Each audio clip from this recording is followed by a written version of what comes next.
What's going on, guys? Maker Mods here, back at it again with another new video.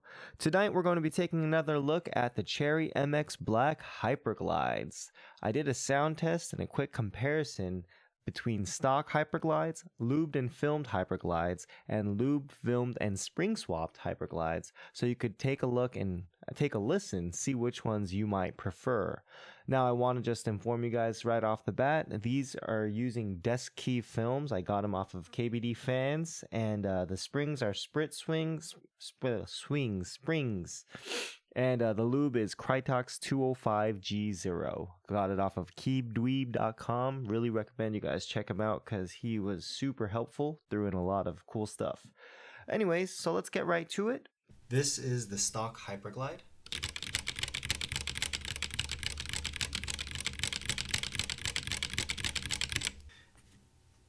And now this is a lubed and filmed Hyperglide.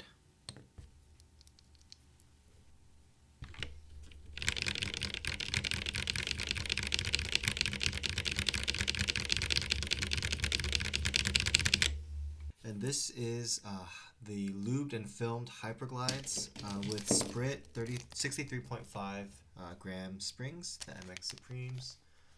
You can see that.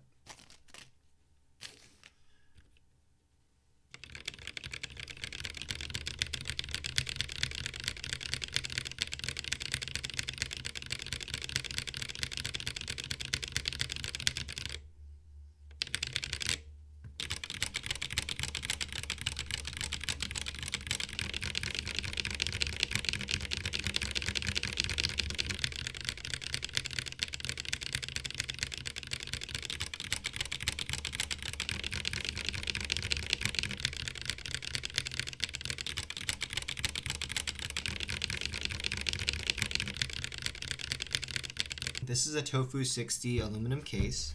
It's got an ortholinear layout, obviously, but I thought that the Tofu, with the GMK acrylic keycaps would be a little more similar to the sound profile that a lot of you guys would probably be looking for or hearing, as opposed to this, plastic case, stainless steel keyboard. And so here is the sound test with the lubed and filmed Hyperglide Blacks.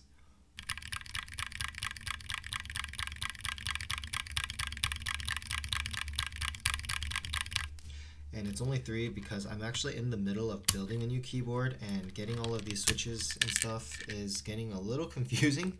So sorry about that, but I'm just trying to get this done real quick before I can build my keyboard, and then I'll show you guys, the full kind of effect with my new keyboard. So this is going to be the Hyperglides with the Sprit 63.5 MX Supreme springs.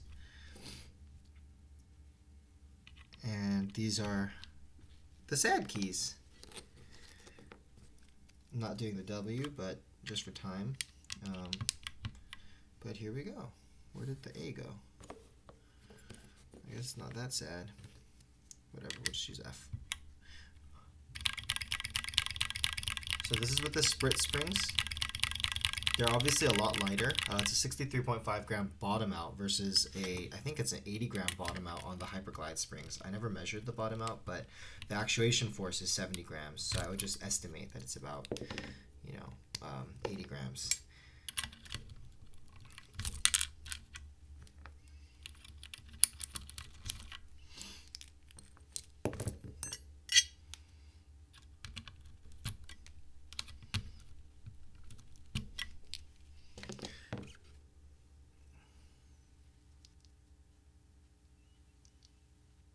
Okay, and then just for reference, here are 3 completely stock, unlubed, unfilmed Hyperglides.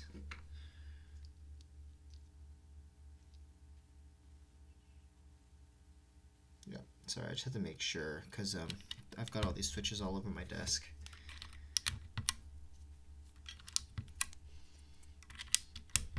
So here it is, unlubed, unfilmed.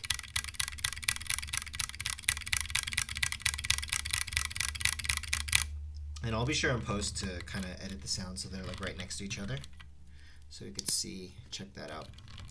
Cool, but anyways, guys, so that's going to be the quick sound test for the Hyperglides. I'm going to be building up a keyboard that I'm really excited about, and so I'll be sure to show you guys as soon as I'm done.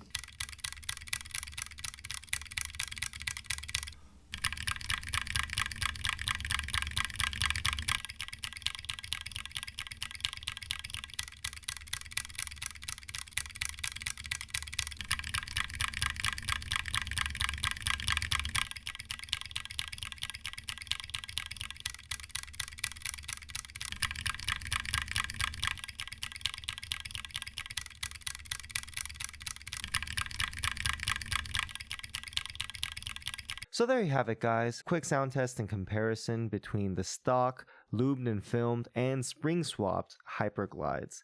Let me know in the comments below which ones you guys enjoyed the most. Personally, I like the sound of the stock spring lubed and filmed ones, but I went with the spring swap for my next build because I liked the feel of it more than I cared about the sound. Even though that may be sacrilegious, to some of us in the hobby, I enjoy the feel of the lighter springs myself, and I type a lot at work and such, so I went with the lighter springs. But anyways, guys, that's gonna be it for this one. Thanks a lot for watching till the end if you did. If you liked the video, if you have any feedback, please leave me a comment, like and subscribe if you haven't already. If you hated it, you know what to do.